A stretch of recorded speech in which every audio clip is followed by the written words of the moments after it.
Bom dia, tudo bem? Bem-vindo ao canal Viver de Renda. Se inscreva no canal, deixe seu like e compartilhe com os amigos. Nos acompanhe no Instagram Viver de Renda Canal. Eu quero começar esse vídeo com uma matéria que saiu na Exame, refletindo sobre o perfil dos acionistas. A matéria dizia o seguinte: perfil de acionistas da Oi revela a perigosa realidade da Bolsa. Aí a matéria desenvolve dizendo o seguinte: apesar do alto risco, os papéis da companhia ainda têm forte adesão entre os pequenos investidores. Nenhuma ação provocou tanta perda em tantos investidores quanto a Oi nos últimos anos. Mesmo assim, o papel ainda atrai uma legião de adoradores.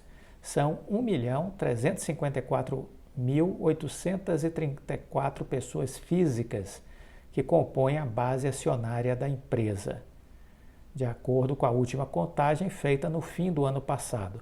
A quantidade é uma das maiores do mercado brasileiro, fica em segundo lugar atrás da Vivo e representa 41% do número total de CPFs da Bolsa.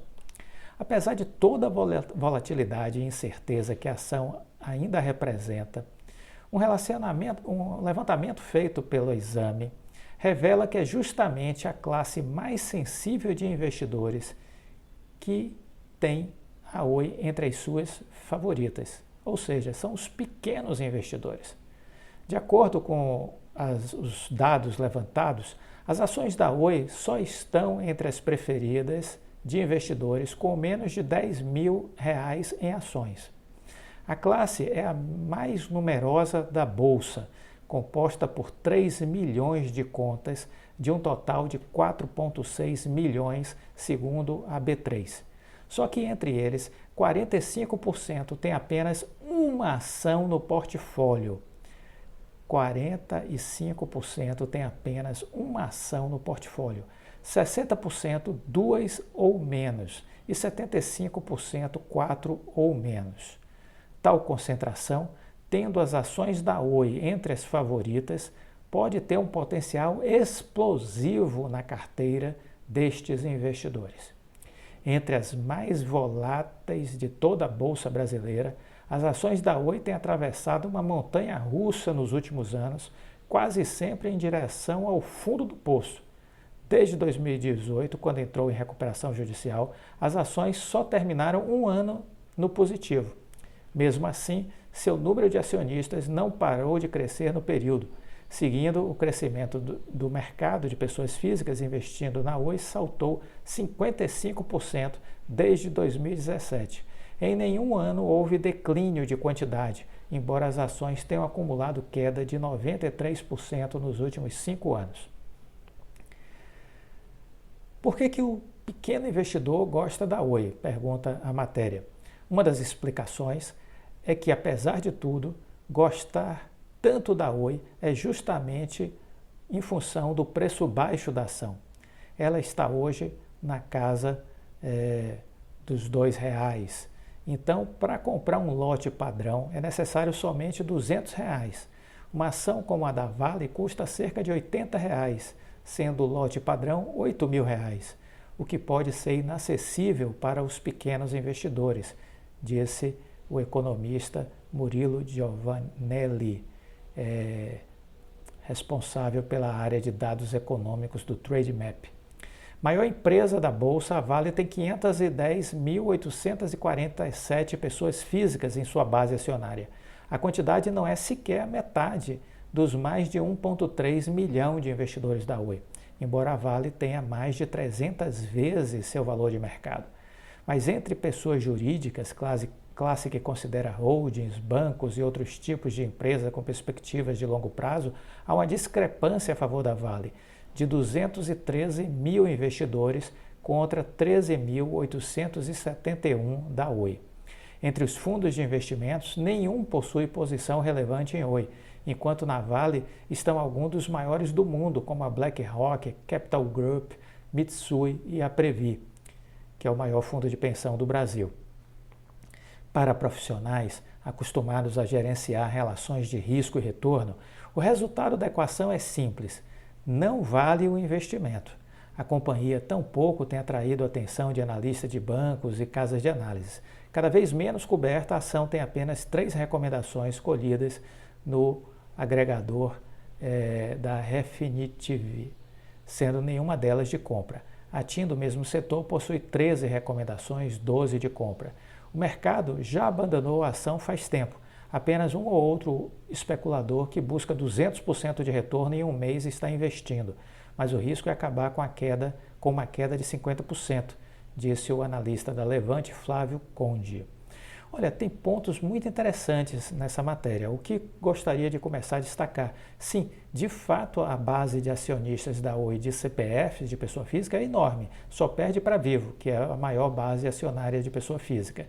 E outra coisa interessante é que realmente a grande, vamos dizer assim, a grande quantidade de acionistas, quer dizer, que estão na Oi, são pessoas, vamos dizer assim, de baixa renda, são pessoas que investem pouco na Bolsa e por isso, muitas dessas pessoas também são pessoas que têm muito pouca formação do ponto de vista educacional, pessoas que muitas vezes não têm o nível superior e muitas vezes pessoas que ganham muito pouco e por isso só podem investir muito pouco. A Oi acabou sendo para muitos vamos dizer assim, uma expectativa de poder ganhar muito em pouco tempo. Isso foi uma expectativa. Muita gente colocou tudo que tinha na Oi. Ah, mas a Oi não tem clientes de maior porte? Com certeza, tem acionistas de maior porte também. Tem gente colocando mais dinheiro também. Mas em relação às grandes empresas que estão na Bolsa, obviamente são poucos, né? Por isso que ele traz essa proporção comparando com uma empresa como a Vale, por exemplo, né? O quão discrepante é o número de investidores institucionais, fundos que possam estar investindo na Oi. Na Vale são 213 mil investidores, enquanto que na Oi são 13.871 investidores, né? Ele destaca um fator interessante que ele diz, mas que ele até na matéria eles minimizam. Ele disse, pode haver um ou outro especulador que busca 200% de retorno em um mês. Bom, na verdade não é um ou outro, são vários. São vários fundos de investimentos que estão trabalhando para ganhar mais de 200% de retorno em um mês. Então é isso que justifica o aluguel de ações, né, ter triplicado desde que a empresa saiu da recuperação judicial. É fato que nenhum praticamente analista de banco, de corretora acompanha. Isso é normal porque a empresa estava em recuperação judicial, então consequentemente ninguém perde tempo olhando a empresa em recuperação judicial e em banco e corretora. Isso explica a ausência de acompanhamento. Muita gente fala muita bobagem, quando falava de Oi, né, muita gente falava muita bobagem. E o que é que a gente pode destacar em relação ao caso, né? Quem vem nos acompanhando já de tanto tempo, desde 2020, que a gente vem fazendo estudo de caso, é que a gente sabia do risco da Oi. O risco sempre foi alto, nós sempre falamos aqui, 84% das empresas em recuperação judicial desaparecem. Então, a gente falava sobre isso, olha, procura não investir em empresa em recuperação judicial, porque a grande maioria morre. Por outro lado, por que eu investi em Oi? Porque entendíamos que tínhamos um caminho interessante pela frente, de turnaround, de transformação. Porque a empresa teve uma grande sacada, que foi matar a velha Oi, vender muitos ativos para reduzir a sua dívida, investir fortemente, ela investiu 30 bilhões de reais durante a sua recuperação judicial. Olha que coisa, parece louca, né? 30 bilhões de reais a Oi investiu durante a sua recuperação judicial. Então não é pouca coisa, minha gente, 30 bi. Para ver quais foram as empresas brasileiras que investiram 30 bilhões nos últimos 5 anos.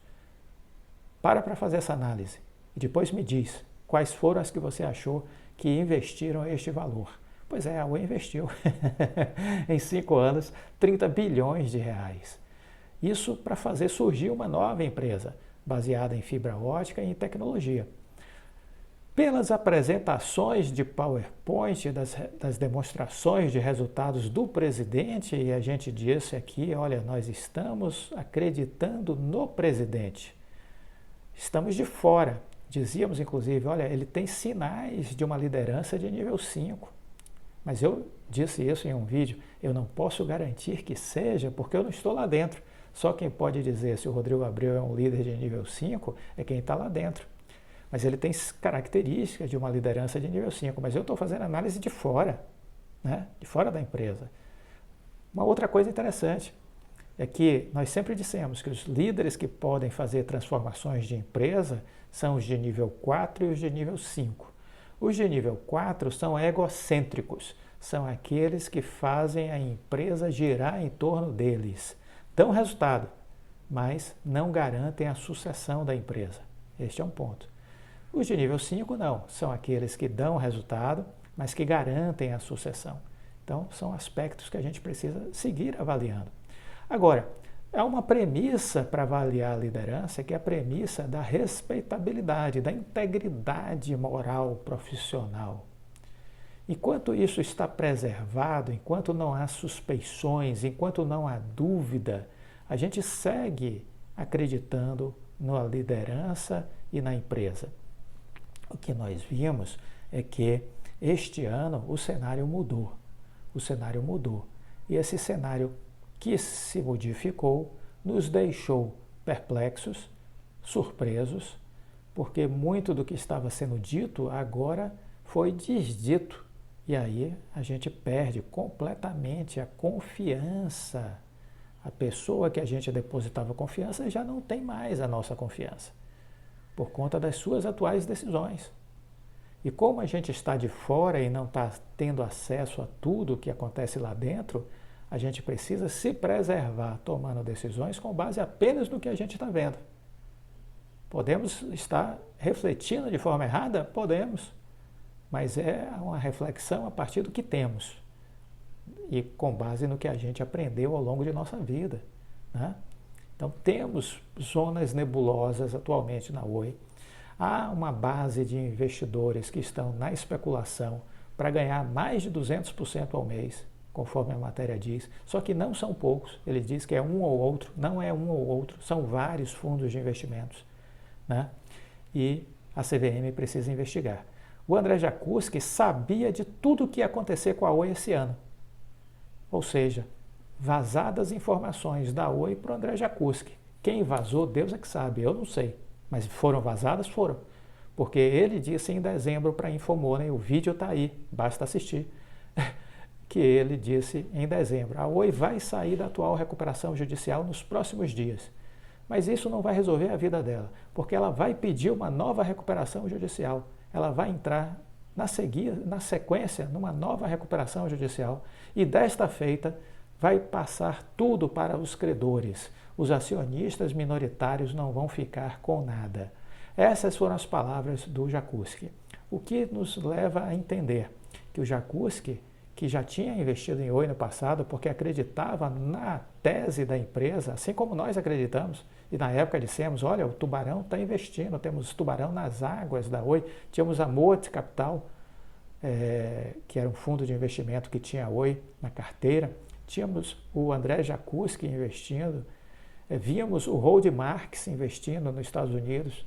Então havia indícios de pessoas grandes que estavam enxergando potencial. E isso nos deu respaldo para que nós mantivéssemos o entendimento que sim, estamos diante de uma possível história de sucesso. Jacuzzi saiu da Oi em 2021, anunciou tempos depois, 3 meses depois que tinha saído, que tinha ido para a dívida. As ações estavam na casa ali de 1,60, 1,70 mais ou menos, 1,64 mais ou menos. E ele disse que saiu por causa de uma apresentação feita pela Oi, em que um PowerPoint dizia que a dívida da Oi era 2 vezes mais do que o que ele esperava ao fim da recuperação judicial. Só que aquela tela tinha um erro, ao meu ver, estúpido,